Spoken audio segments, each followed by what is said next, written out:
Lo que va a decidir entonces el Tribunal Constitucional mañana va a ser respecto al concepto de persona o creen ustedes que va a ir por otra parte? Yo no creo que ese sea el punto fundamental. Yo creo que el punto fundamental y la diferencia que se observó en los discursos es entre, yo diría, el discurso del requerimiento y los que lo apoyaron, que básicamente razonan sobre la cuestión de la protección del feto, los derechos del que está por nacer y todo ese planteamiento.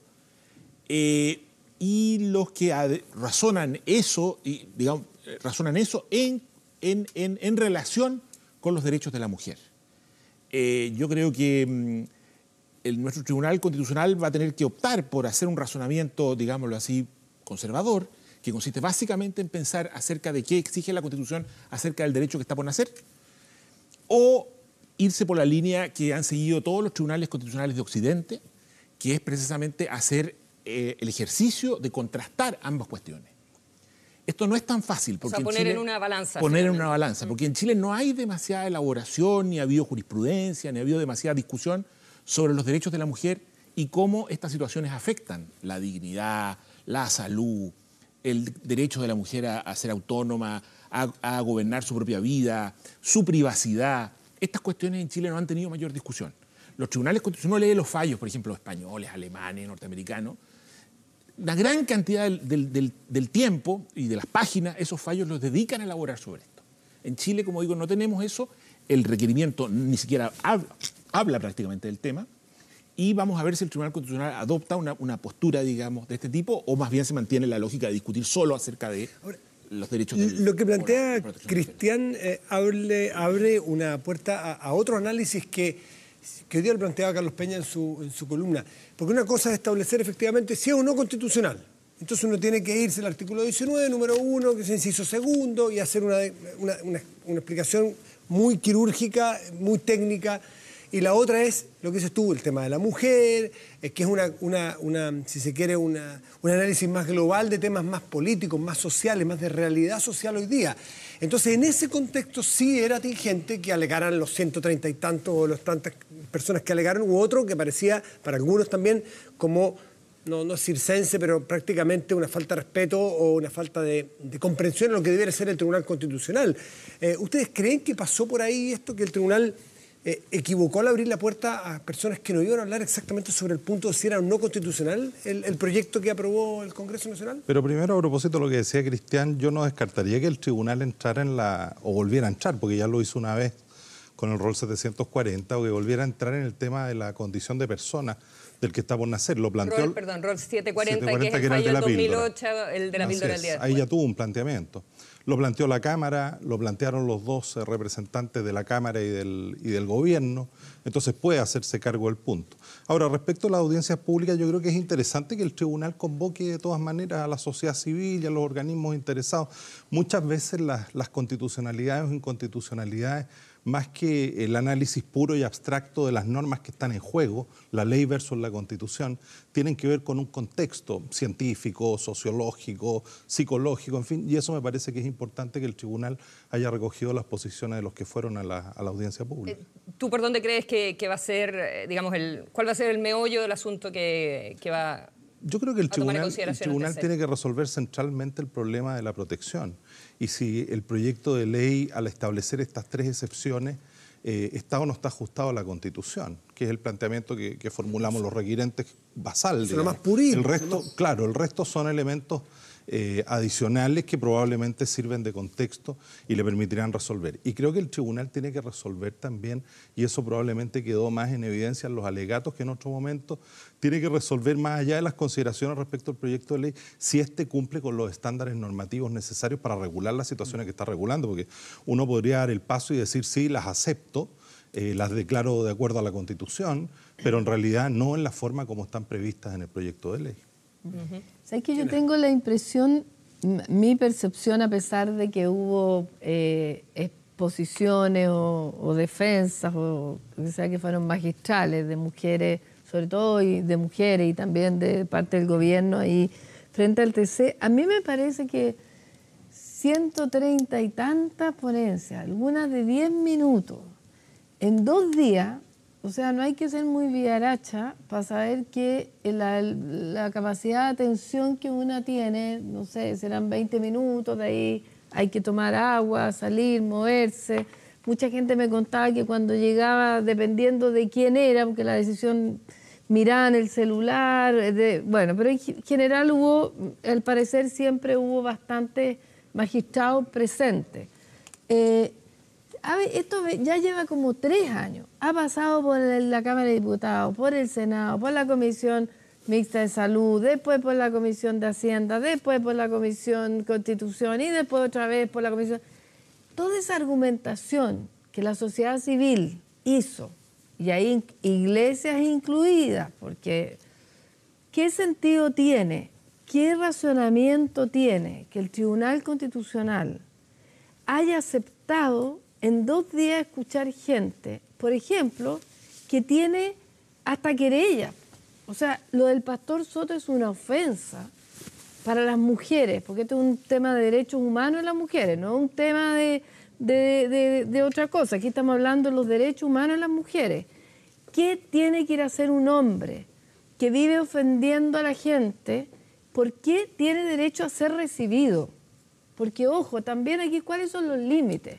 Cuando una mujer va y se pone a decir que el gobierno está tomado por Satanás y por el diablo, o sea, yo me pregunto, ¿en qué está pensando el Tribunal Constitucional? Porque si tú me decís, vamos a recibir a 20 personas un día y a 20 personas el otro, que tenga tal y que no sean solo abogados, estoy totalmente pero de acuerdo. deben ser personas que ayuden a discernir o a determinar si eso no es constitucional el requerimiento, por supuesto, o no. Pero que no vayan a hablar de Dios. Entonces también los candidatos presidenciales poco tendrían que hacer en ese contexto. Yo creo que los candidatos presidenciales, dependiendo, yo por ejemplo pienso yo vi a la Beatriz Sánchez y pienso que ella que quiere hacer un gobierno feminista y que se ha planteado como feminista y que hizo ir a hablar, la Camila Vallejo fue a hablar, José Antonio Caz fue a hablar, pésimo que le hayan tirado, no sé si le golpearon mal, condena total, nosotras no, o sea, no pasan esas cosas, lo que pasa es que de repente trasunde la rabia y la furia. Pero es un saludo a la bandera, finalmente, que se escuchen a todas las organizaciones. Sí. A mí la verdad que me ha parecido un poco aberrante lo que ha pasado en el Tribunal Constitucional y siento discrepar, pero el Tribunal Constitucional no es el Parlamento. O sea, estas audiencias tenían que haberse verificado en el Congreso, en la Cámara de Diputados, tenía que haberse oído a todo el mundo, o por lo menos en una fase de audiencia pública que todos los países o las democracias avanzadas tienen una fase de y eso consulta. sucedió en todas las comisiones. Pues esa era la instancia en la que se tenía que verificar esto. Y en cambio estoy muy de acuerdo con lo que ha dicho el rector Peña hoy en su artículo en el Mercurio, porque me da la impresión de que además Peña ha leído el fallo. Vamos a ver, cuando en España se aprobó, yo conozco mejor la situación del aborto en España que en Chile. La verdad que he visto un poco el debate que se ha dado aquí. Me recuerda el debate que se dio en el 85 en España cuando se aprobó la ley de despenalización del aborto. No la actual. Actualmente España tiene una ley de plazos, que es una ley distinta, que genera diferentes cuestiones, diferentes consecuencias. Pero la ley del 85 se parecía mucho a la que quiere aprobar Chile ahora, que es una ley bastante restrictiva, y que se sustanciaba en una ley orgánica constitucional que solo tenía un artículo que modificaba un artículo concreto del Código Penal. Porque la despenalización consiste en mantener el delito, con mantener penalizado el aborto y despenalizarlo en ciertas causas. algunas causales, claro. Y en aquella ocasión, la derecha, encabezada por José María Ruiz Gallardón, padre del que luego fuera ministro de Justicia de Mariano Rajoy, Alberto Ruiz Gallardón, presentó un recurso con 54 diputados al Tribunal Constitucional y el Constitucional falló. Y falló contra la ley. Porque precisamente argumentó que la ley, que era muy escueta, no protegía los derechos del que estaba por nacer. Ahora explico cómo se resolvió ese asunto. Y en el recurso, el bloque progresista de jueces del Constitucional incluía, por ejemplo, a una persona como Francisco Rubio Llorente, que es un juez que falleció hace un par de años y que estaba considerado entre los más brillantes de los magistrados constitucionalistas españoles. Y Rubio Llorente hizo un voto de minoría en el que señaló exactamente lo que ha dicho Carlos Peña hoy, y estoy casi seguro que Peña o ha leído el fallo, dice, el Tribunal Constitucional, que no ostenta la representación popular, pero que sí tiene el tremendo poder de invalidar las leyes que los representantes del pueblo han aprobado, no recibe este poder en atención a la calidad personal de quienes lo integran, sino solo porque es un tribunal. Su fuerza es la del derecho y su decisión no puede fundarse nunca en nuestras propias preferencias éticas o políticas, sino en un razonamiento que respete rigurosamente los requisitos propios de la interpretación jurídica. El tribunal interpreta y tiene que ejercer en rigor la interpretación de las leyes y no dedicarse a audiencias en las que se puedan sustanciar. Si tú quieres abrir la discusión de si hay un derecho al aborto, tienes que hacer un empate. Pero exactamente por eso, John, es que, sí, Cristian, tú que eres profesor, por eso que era como volver atrás en si eres partidario o no del aborto y dar las razones por qué sí o por qué no. No parecía esta la instancia. Sí, lo que pasa es que nuestro Tribunal Constitucional tiene algunas particularidades que no son compartidas en la mayoría de los países del mundo. Nuestro Tribunal Constitucional es un tribunal que participa del proceso legislativo. Y esto ha sido muy criticado. Yo en lo personal considero que es impropio y que debiera cambiarse, pero así es. Los tribunales constitucionales en el resto del mundo en general conocen de las leyes una vez que están en aplicación a propósito de un conflicto en que se aplica a una persona determinada. A propósito de fallos en particular. Exacto. Con las leyes. Y una persona dice, mire, esta ley es inconstitucional en cuanto me afecta a mí. Cuando se produjo el fallo en España, perdón un segundo, en ese momento el Tribunal Constitucional Español ejercía exactamente esa misma función. Claro. Porque existía el recurso de preconstitucionalidad. Y esto es muy criticado en general porque precisamente hace que los tribunales constitucionales asuman labores que en realidad, en mi opinión y de muchos otros, debieran ser facultades del Parlamento. En la medida, además, estos fallos semejante al que él está describiendo, ¿cierto? Que es un fallo que se llama abstracto, o sea, que se pronuncia sobre la ley en general, no sobre un caso particular, afectan a todos. En consecuencia, es muy complicado que el Tribunal Constitucional lo resuelva sin haber escuchado a un conjunto más o menos representativo de personas, porque esta ley nos va a afectar a todos. Entonces, el Parlamento dicta por mayoría una ley y luego el Tribunal Constitucional, supongamos, la deja sin efecto, escuchando solo, en este caso, por ejemplo, a la minoría y el gobierno, que no necesariamente van a ser los afectados por esa ley en el futuro. Entonces, yo creo que esto tiene que ver con que nuestro Tribunal Constitucional tiene este carácter cuasi legislativo. Pero hagamos la pregunta, ustedes que están más familiarizados con estos trámites, ¿en todas las leyes ocurre esto, que se escucha a tanta gente? En todas las leyes no, pero lo ha hecho en muchas oportunidades. En reforma laboral escuchó a 45 reforma laboral, en organizaciones, educación, en fin, en televisión digital, otro Desde la píldora en adelante. Desde la píldora, puede ser. Bueno, cuando tuvieron presencia personal. Oye, pero igual el proceso fue súper despelotado. A mí una persona me dijo, ¿sabes que fui a inscribir a una persona? Y me dijeron, ya, usted queda segunda en la fila, no sé qué cosa. Soy una persona que no pensaba ni ir a hablar. Entonces, a mí no me queda tan claro eso de una representatividad de personas. Si esta persona no se identificó como nada y la pusieron para que hablara, y me dijo, bueno, dijo, ni tonta ni perezosa, voy a aprovechar, pero la lata que me toca como a las 10 de la noche. Entonces, también esa rigurosidad aparente de representatividad. Y vuelvo a insistir, con gente que está con serios conflictos, que tú no podías escuchar, no podías ir a escuchar a cualquier persona, no cualquier persona puede ir a un tribunal constitucional si tiene problemas reales y concretos que están querellados contra ellos, no pueden tener derecho. A mí me parece que eso es un descuido inaceptable. Quiero entrar un poquitito a algunos de los temas que se plantearon en los alegatos y tú dices que la ley protege la vida del que está por nacer y que ese es el elemento fundamental, pero Alfredo Echeverri, que representaba al gobierno, dijo que finalmente la vida no es un derecho absoluto, que la vida hay casos donde legítima defensa, por ejemplo, entonces que la vida en sí no tiene por qué estar protegida en todo momento y en todo lugar. ¿Cómo respondes a eso? Y sobre todo porque tenemos que el derecho a la vida y a la integridad física y psíquica de las personas versus esto que es menor, podríamos decir que es la ley del que protege la vida del que está por nacer. Entonces, ¿cómo resuelves ese argumento? A ver, uno puede entender que la cláusula especial de la protección del que está por nacer la hace distinta a la regla general para disminuirla. Pero también uno podría sostener la tesis contraria, que está reforzando la protección en ese caso, digamos, dado que hay una protección general y una obligación específica impuesta por la Constitución respecto de este ser que no ha nacido. Ahora, más allá de la discusión sobre las excepciones o no, en los casos de legítima defensa, hay otro que el propio Alfredo Echeverri en su libro sostiene que no se aplica en materia de aborto, ni siquiera como causal de justificación. Lo que hay acá es una intención directa, ¿no es cierto?, de poner término, no es un acto defensivo frente a una agresión. Entonces, desde esa es un acto defensivo frente a una agresión para la mujer. Si uno habla de la integridad física y psíquica de la persona, claro, es la mujer que o está en peligro su vida o está sometida a una presión que no tiene por qué soportar de llevar a un niño que, por ejemplo, va a morir dentro de su vientre o en el caso de una violación. O una niña podría argumentar que de la 10 integridad años, física. ojo, Lo que porque pasa es ahí niña de es 10 años. si es posible establecer de manera predeterminada, general y en abstracto, como lo hace el legislador, la autorización siempre para que se produzca el aniquilamiento del que está por nacer, ¿no es cierto? En circunstancias que a lo mejor lo que hay que buscar, dado que hay bienes jurídicos en juego, como decía Cristian, por un lado los derechos de la mujer, su dignidad, los derechos del feto, también la cláusula constitucional especial, ¿cómo buscamos la manera de conciliar y de tratar de buscar la manera de ayudar a ambos derechos y de colaborar con ambas realidades? Y no necesariamente pasa la solución por destruir uno de los dos, digamos.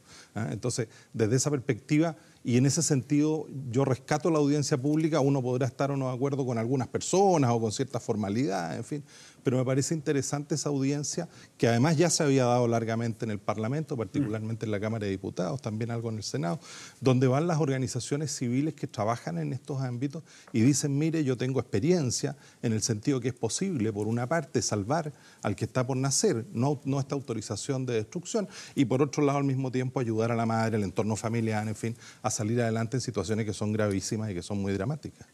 Cristian. Sí, no, yo lo que quería decir es que si la intención del legislador es la de proteger la vida del que está por nacer y en la medida de lo posible, o sea, en la medida de lo posible proteger ambos derechos, los de la mujer y los de la vida del que está por nacer, la verdad es que esta legislación es pésima, porque es una legislación que, por supuesto, cosifica a la mujer, se mete en un ámbito de su estricta intimidad y de su cuerpo, pero además no protege eficazmente la vida del que está por nacer. Chile es un país donde se practican muchos abortos clandestinos. La verdad es que si lo moderno, digamos, hoy día es que si el legislador quiere proteger la vida del que está por nacer, lo lógico es que convoque a las mujeres que están en situaciones de aborto, de embarazos problemáticos por distintas razones, al sistema de salud. Pero esa convocatoria al sistema de salud para recibir ayuda, para recibir consejo, eventualmente para recibir tratamientos médicos, supone reconocer la autonomía de la mujer. Nadie va al sistema de salud, si a uno le dice, mire, usted entra al sistema de salud, pero de aquí en adelante usted pierde su autonomía. Nadie. Finalmente los tratamientos los tengo que resolver yo.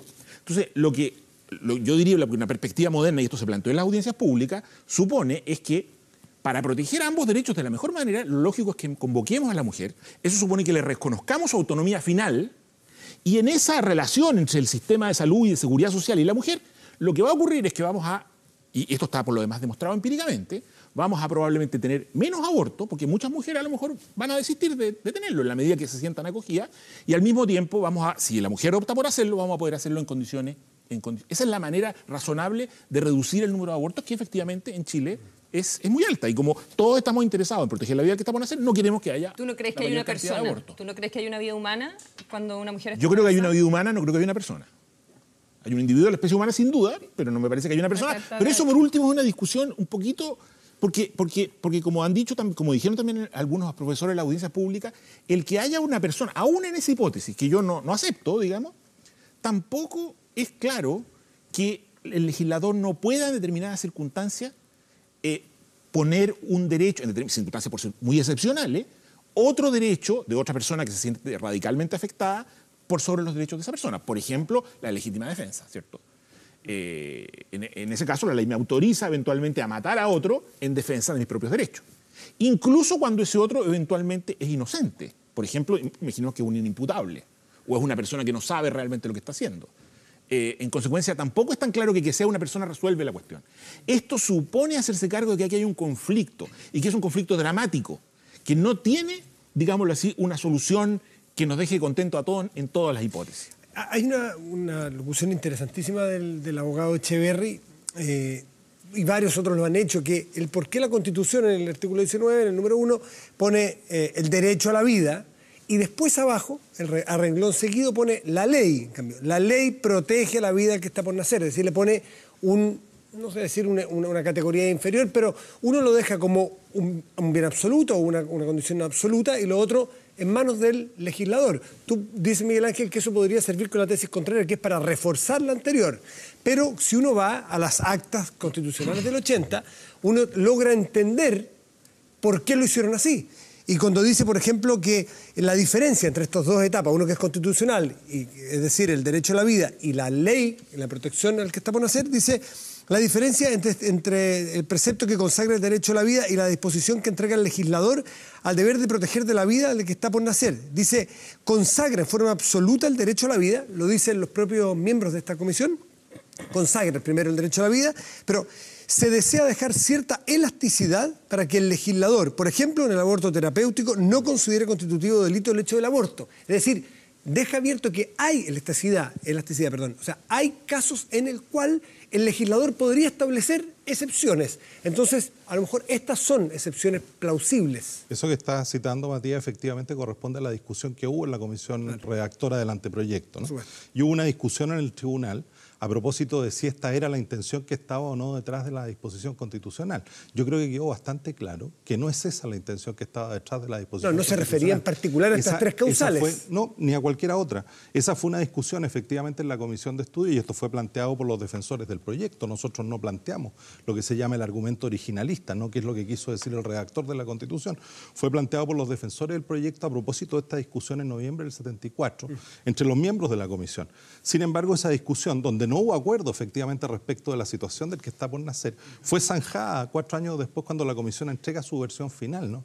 Y se tratan de incorporar por el presidente de la comisión párrafos en el informe donde decía, mire, vamos a autorizar a la ley, va a fijar cuándo es delito, cuándo no es delito, y todos esos párrafos son eliminados y no son concordados. Entonces, la decisión final de un órgano asesor, además del constituyente, no era el constituyente, sí, fue bastante distinta de la que se planteó en esa discusión que efectivamente existió, digamos. Pero yo creo que desde el punto de vista originalista, que es una regla de interpretación que no debiera ser la única, desde luego, pero, dos líneas le leo que nos parece que tiende a favorecer más bien la posición de los requirentes. Sí, nosotros planteamos dudas, pero aquí hay dos líneas que son muy sugerentes y me gustaría que lo explicara también Cristian en su mirada, donde dice que sí que se ha entregado al legislador la facultad de proteger la vida, lo dice la Constitución, que la ley protección de la vida.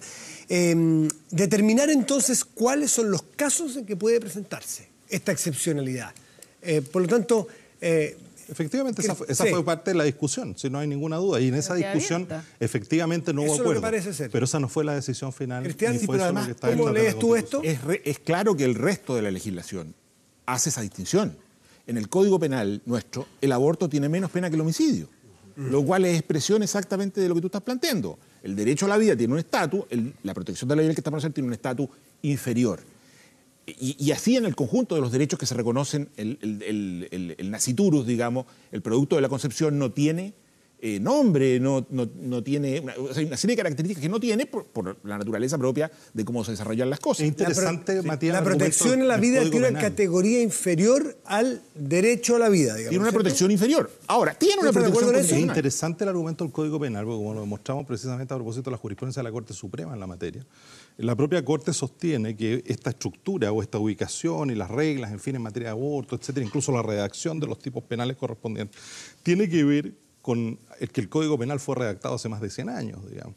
Y la Corte Suprema, a través de su jurisprudencia, lo mismo el Tribunal, en el caso de la píldora de nuevo, en fin, la Contraloría General de la República, han ido acomodando, han ido ajustando eso a las nuevas realidades y a las nuevas consideraciones jurídicas, médicas, biológicas, científicas, etcétera.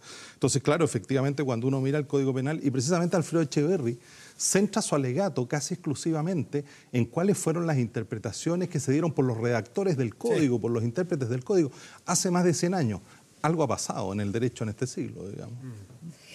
Dos cosas. Yo sigo pensando en el concepto de persona y en el fallo de la píldora del día después, que si uno entra en largo, pero tiene cosas bien impresionantes que al final no tienen que ver con el fallo mismo, con lo que se determina respecto de si era obligación o no repartir la píldora en los consultorios.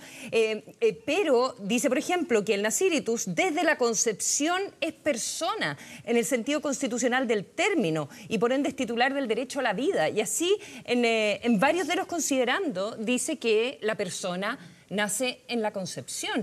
¿Eso cómo opera? ¿Qué hago precedente? ¿Qué sucede? ¿Leyeron la carta de Fernando Atria hoy día en el Mercurio? Que él habla del nuevo miembro del TC que dice que está mal redactado, que no debería decir la vida del que está por nacer, sino de la que está por nacer, refiriéndose por la persona. Así que ahí hay una buena... A ver, yo creo que aquí hay otra cuestión que me gustaría a mí comentar, y es que nuestro Tribunal Constitucional es un organismo que ha venido teniendo una evolución, y yo diría que hoy día su suerte probablemente futura está un poquito en juego, porque no sabemos cómo se va a comportar esta institución en el contexto de la democracia. Yo creo que el ejemplo español es muy bueno en este sentido.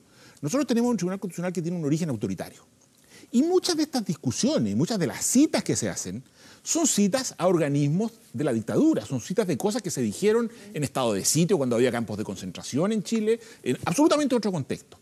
Luego tiene una segunda etapa el Tribunal Constitucional en que, recordemos, estaba integrado por personas que incluso eran designadas por el Consejo de Seguridad Nacional, o sea, por las Fuerzas Armadas.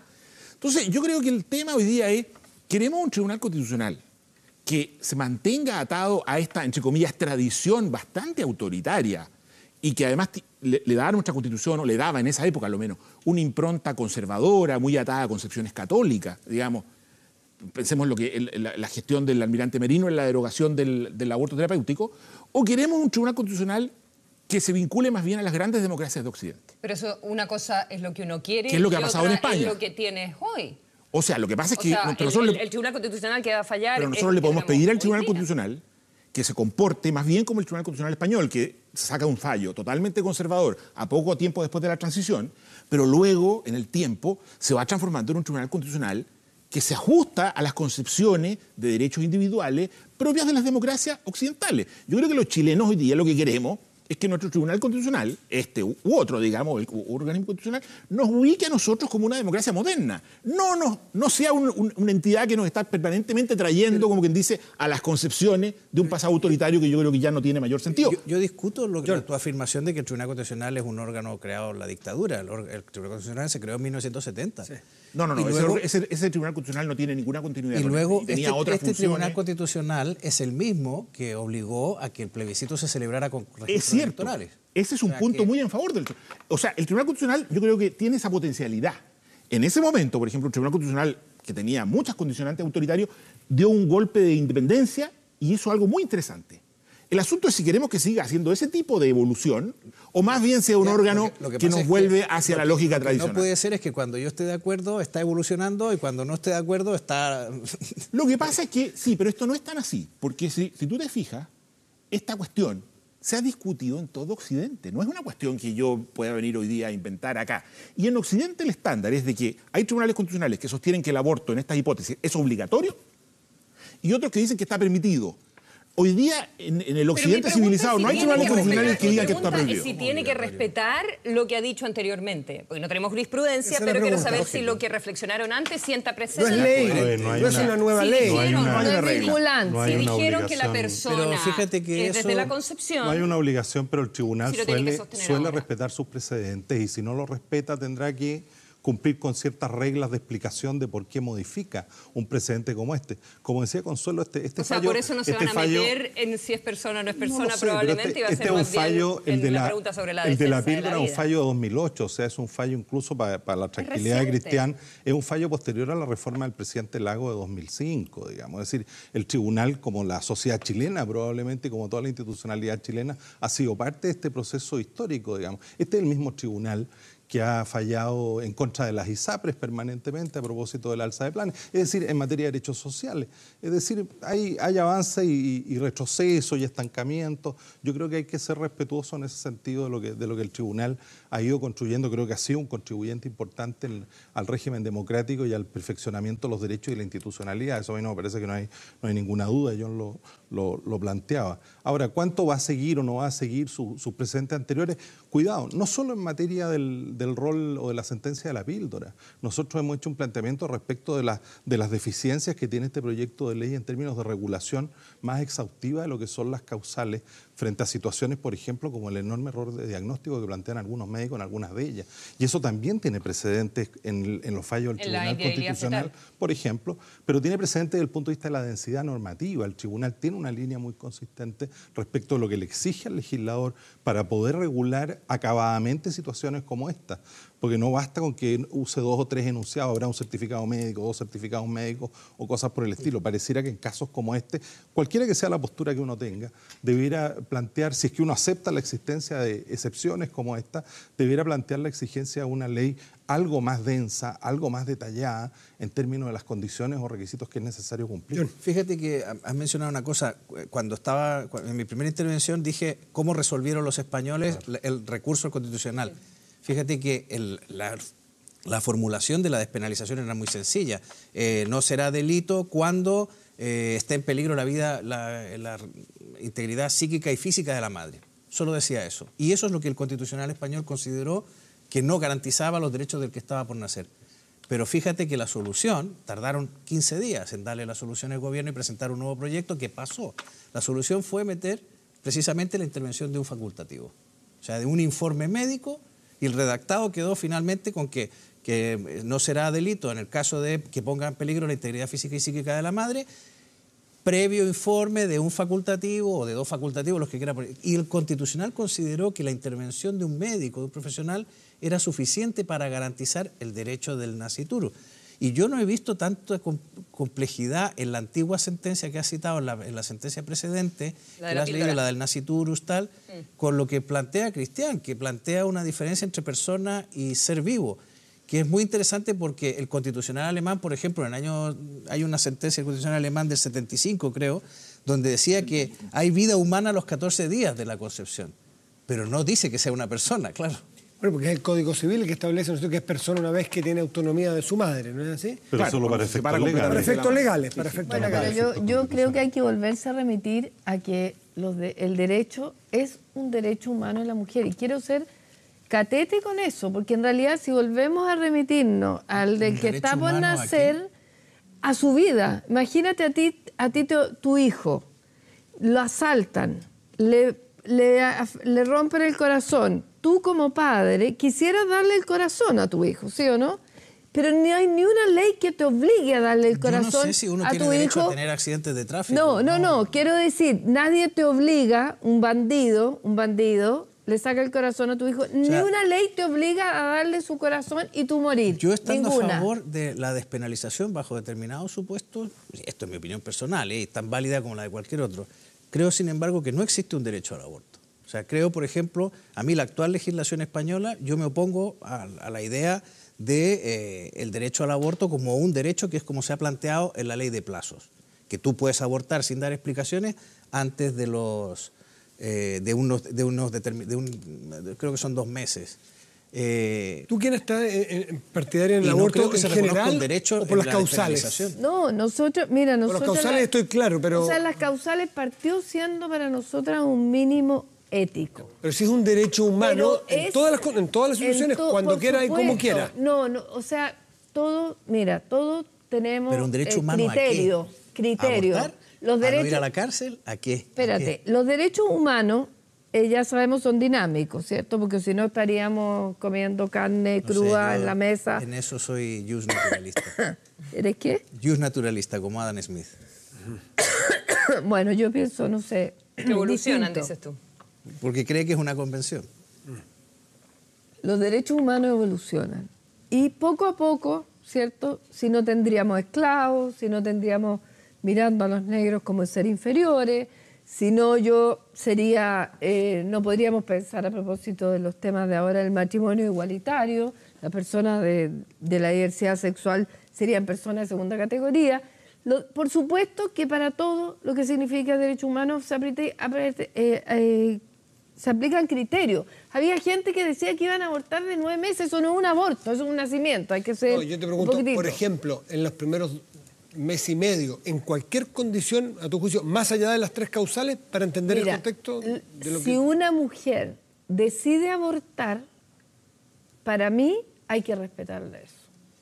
Con las condiciones que decidamos en conjunto. ¿Tú quieres una ley de plazo? Como sociedad. Es una sí, ley de plazo. pero es un derecho de la mujer. No excepciones por cómo se gestó. No, porque si nos metemos a de que si fue, mira, eso que tú, disculpa, Miguel Ángel, eso que tú decías, yo escuché a un doctor Yamamoto, creo que se llama, que decía que frente a una enfermedad que tenía un nombre pero rarísimo, decía, sobreviven 100 niños un día a esta enfermedad que se declaraba que no inviable. Con la vida. 50 sobrevivían 2 días. Bueno, la cosa es que al final llega y dice, y 3 sobreviven 50 años. Y yo decía, una palabra que no la voy a repetir, decía, ¿te cacháis lo que es estar 50 años con un hijo vegetal? O sea, ¿de qué estamos hablando? O sea, ¿qué importa? ¿Qué pasa con la vida de esa mujer que tiene una hija o un hijo vegetal? La Karen Espíndola, que pidió aborto, no pudo abortar, no tuvo plata, tenía un hijo inviable, lo tuvo. Ese niño lo único que dice, ella vino a sufrir al mundo y yo también, porque yo no era rica, yo no tenía plata para ir a hacerme un aborto a otro lado, me abandonó totalmente la salud, me abandonó totalmente la sociedad, ella hasta el día de hoy dice que está sufriendo las consecuencias de haber tenido un hijo inviable que finalmente murió. A los dos abogados, el que esta ley, o este proyecto de ley aprobado sea por 3 causales, ¿hace alguna diferencia respecto al constitucional si fuese una ley de aborto de plazos, como le llama John, o una ley de aborto abierta? A ver, yo creo que mientras... Para toda la argumentación que se ha dado, ¿habría alguna diferencia? Sí, por supuesto, mientras más abierta, mientras más extensa es la desprotección en los términos que nosotros lo hemos planteado. Digamos, si uno sigue esa lógica, evidentemente que podríamos decir sería más inconstitucional, digamos. Pero la verdad que, y yo entiendo... ¿Cómo hacer algo más inconstitucional o menos? Es que a eso voy. Sí o no. Es que la ley de plazo lo que hace es autorizar la ley de muerte plazo durante abre la puerta completamente. Yo entiendo el planteamiento de Kena en términos del caso o de los casos dramáticos.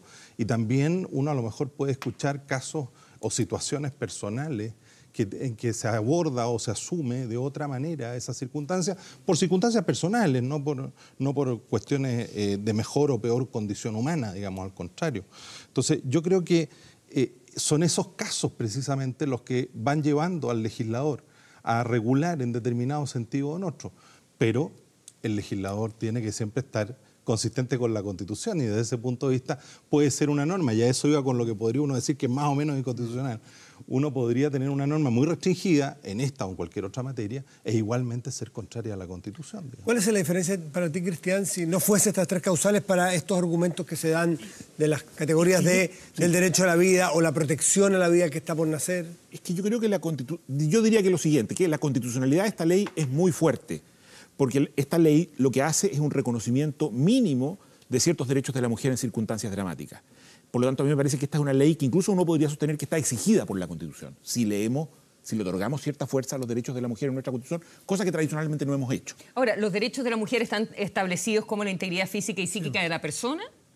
Claro, ahí están. A ver, quizás podría alguien pretender que se describieran de manera mucho más específica. Por ejemplo, no está reconocida de manera puntual la autonomía, la capacidad de conducir su propia vida, cosas que están reconocidas en nuestras constituciones. Sí, pero las podemos deducir de la libertad. Tú lo deduces de la integridad física y psíquica de la persona. Exacto, de la dignidad de toda persona, de la libertad, de la igual trato, de la privacidad. Todos esos derechos están recogidos en nuestra Constitución. Si nosotros los analizamos desde la perspectiva de la situación de la mujer en Chile, vamos a descubrir que la ley de aborto pone en jaque esos derechos de una manera muy dramática. Perdón, que en esta hipótesis.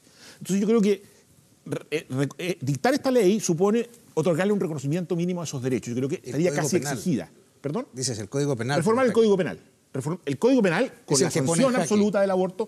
Por lo demás, esto ha sido dicho por organismos internacionales, ha sido dicho por fallos de tribunales constitucionales en muchas ocasiones en otros países. Ahora, una ley de plazos probablemente sale de ese esquema. Yo no diría que hay un derecho constitucional es una cuestión que según algunos puede ser resuelta por el Parlamento, según otros puede ser resuelta por el Parlamento, pero con algunas restricciones, con algunas, digamos, el Tribunal Constitucional alemán, por ejemplo, le ha puesto a la ley de plazo algunos límites, no en el sentido de negarle a la mujer toda autonomía, sino en hacer que el Estado tome algunas precauciones para tratar de que la vida del feto en lo posible. En los próximos meses el Tribunal Constitucional español se va a pronunciar sobre el recurso que presentó el Partido Popular contra la ley de plazos, precisamente. Es curioso porque al final el propio Partido Popular tenía mayoría absoluta y podía haber modificado esta ley y haber vuelto a la anterior. Es la derecha en España, claro. No todos nuestros telespectadores están familiarizados con... No pudo porque en el propio Partido Popular español, en la propia derecha, hay personas que tienen Vamos a ver, primero porque el proyecto que se planteó no era volver a la ley de plazos de los socialistas, era volver a una ley muy anterior, digamos. Y entonces era un proyecto que prácticamente ponía fin al asunto. Y el propio Partido Popular se dividió frente a eso y un gran sector de las mujeres del Partido Popular estuvieron en contra de... Bueno, aquí en Chile también está dividido, no es derecha e izquierda así en forma Tenemos a la blanco o Lili negro. Pérez, que ha estado ahí y a pero Carlos no, Rubilar. No una división Donde no va a clásica. quiero entrar retomar el lo Partido que- Popular es en admitir la ley de plazo. Eso sí, su recurso se mantiene y ahí... Yo quiero retomar lo que decía Cristian, porque yo no sé si, más allá del caso que hoy día está planteado pendiente del tribunal, pero yo no sé si la ley es tan clara y tiene la orientación realmente de defensa y de protección de derechos de la mujer, digamos. Tal es así que si uno escucha las alegaciones del viernes pasado, no se plantea eso como un tema de parte de quienes defienden el proyecto, digamos. No estuvo eso como una, El como tribunal una podría condición hacerlo, dentro de la mesa. pero el tribunal en Tribunal su podrá deliberación hacerse cargo, por supuesto. hacerse cargo. Es un tema que está sobre la mesa de la discusión parlamentaria, fue planteado por organizaciones y por personas desde la sociedad civil, digamos, indudablemente. Sí, Pero me parece que el proyecto no va derechamente en esa línea. Yo creo que esa es una discusión que probablemente va a venir más adelante. para terminar, las palabras de Iván Aróstica, que es el próximo presidente o ya Sí, pues. asume mañana? Asume el o- 28. No, El 28. asume el 28. No va a ya. ser el presidente. Tenía dudas si él era el dirimente o no con ese plazo. El 28. Cuando él habla de que de estos evidentes errores de redacción en la Constitución y que en vez de decir el que está por nacer debiera decir la que está por nacer en relación a la persona. Que se haya pronunciado al respecto. No le inhabilita, ¿No no, un problema? no toma posición antes de emitir su fallo. A ver, yo creo que no hay una toma de posición definitiva más allá de que uno puede reconocer o no errores tales o cuales, digamos. Ahora, Pero un momento, supuesto... pero, ¿en qué error y en qué momento pone el error sobre la mesa? Está bien, Sí, pero en fin. da a conocer su posición. Estaba formulando una pregunta que podrá trasuntar o no trasuntar cuál es su posición, pero más allá de eso el tema de fondo, porque esto surge a propósito de la interpretación que plantea Alfredo Echeverri durante su alegato, ¿no? La verdad que eso tiene una explicación histórica en la redacción de la Constitución. El texto que estaba previsto para esa disposición era: la ley protege la vida del ser que está por nacer. Y por una cuestión de redacción se eliminó la expresión ser, por eso que queda del que está por nacer. No es una oposición a la idea de persona o no persona. Tiene que ver con un tema de redacción y con una mayor puridad o menor en el lenguaje, digamos. Esa es la explicación de lo que trata Alfredo Echeverri de desprender una cierta interpretación, y Iván Aróstica aparentemente le reconoce el punto, digamos. Cristian, ¿a ti te parece pero no tiene ese que sentido. el ministro Aróstica adelanta su fallo y de alguna manera alguien puede generar o pedir su inhabilidad? Yo preferiría esperar el fallo. La verdad es que no... Si uno empezar a sacar un cálculo de una pregunta que hace un ministro, no me parece... No, te lo planteo como desde el punto de vista como profesor, como la teoría, sí, justamente antes del fallo, no después. ¿Te parece que es imprudente al menos Aróstica al plantear esta duda? No creo que tenga ningún efecto, porque él va a tener tiempo de pensar y va a tener tiempo de poner su verdadera opinión en el fallo. Las preguntas son necesarias, pero no necesariamente obligan a los ministros. No le otorgaría... No le asignas mayor- importancia. No diría. Vamos, a lo mejor en el fallo después resulta que tenía enorme importancia, pero espero que no sea así. Buen Bien, hombre. Cristian Riego, Miguel Ángel Fernández, muchísimas gracias, No, por gracias a estar ustedes esta por la noche con invitación. nosotros. Gracias. Estén muy bien. Gracias. Hacemos una pausa, síganos acompañándonos. ¿Sabes en qué se el- nos olvidó en decir el al Twitter. principio? ¿Qué? Que este es el último domingo que estamos a esta hora. Es verdad. Ah, ¿ve? Y yo soy el del déficit atencional, ¿eh?